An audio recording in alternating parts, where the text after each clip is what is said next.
Hi everyone, welcome back to my channel. This is Josie's Point of View, where we focus on human interest stories throughout the Carolinas. Before I begin our video today, I want to give a special shout out to all of my subscribers. I want to thank you for your continued vote of confidence, and as always, thank you for deciding to tune in. Our story today comes from Raeford, North Carolina, which is in Hope County. Take a look at the headline. And it reads, North Carolina man faces 332 child sex-related charges. I'll provide you with a summary here, and I'll place a link to a few of the full articles in the description box. And today we're talking about this man right here, Joshua Taylor Bradshaw, 30-year-old, and he's from Raeford, North Carolina.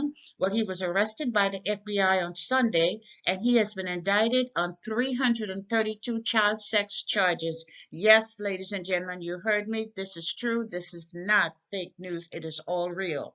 But before I get into the charges, let me just give you a little bit of a background on the case. Now, according to information that's posted by the Hope County Sheriff's Office, this all started back sometime in August when detectives from that department went to a Raeford, North Carolina address in order to investigate a report of a juvenile sexual assault. And that visit must have been an eye-opening experience for deputies because by the time they left that residence, 156 warrants for arrest were obtained, and Joshua Bradshaw was in a whole lot of trouble. And when Bradshaw realized the authorities were after him, he fled the state, but he was apprehended this past weekend in Etta, Mississippi by the FBI, and he was extradited back to North Carolina to face the charges. Many details about the case are not being revealed, and I'm sure that's to protect the identity of the victims. But I was listening to the evening news on yesterday, and I heard the sheriff say the investigation was still ongoing, but that they had identified over 100 victims. I believe he said there was 140 victims, and that they were all juveniles, and they were both male and female victims. He also stated that the sexual abuse had been going on since January. However, as the investigation continues, there's a possibility that more victims may be identified. And here are a list of his charges. Statutory sexual offense of a child by an adult, 12 counts. Taking indecent liberties with children, 12 counts. Crimes against nature, 12 counts. First-degree sexual exploitation of a minor, 12 counts. Second-degree sexual exploitation of a minor, 144 counts.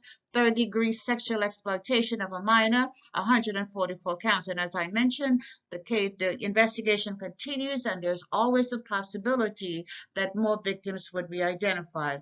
I always have to go back and look up crimes against nature, and it's identified. It says it's identified as an add-on to other charges of sexual assault, such as forcible and statutory sexual offense and indecent liberties with a child. So I guess when you have those cases involving children, it's not unusual to see crimes against nature. But anyway, this man appeared in court yesterday, and his bond was set at $20 million.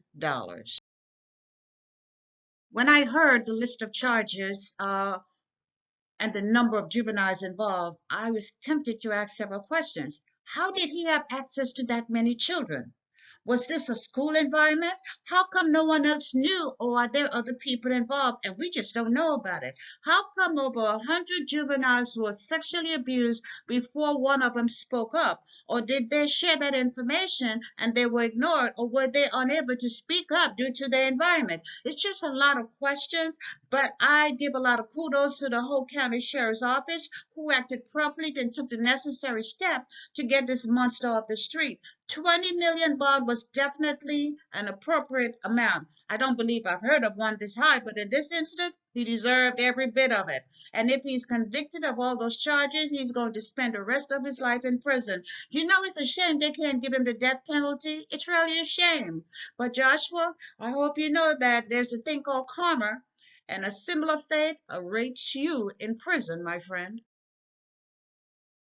And that's all I have for you right now. Feel free to leave me a comment and let me know what you think about the story. And by all means, feel free to like and to share the video. And if you haven't done so already, I want to invite you to subscribe to my channel by clicking on that red subscribe button on the bottom right hand corner of your screen. And if you click on this notification bell right here, you'll be the first to know whenever a new video is uploaded. I thank you for watching, and I'll be talking to you soon. Bye.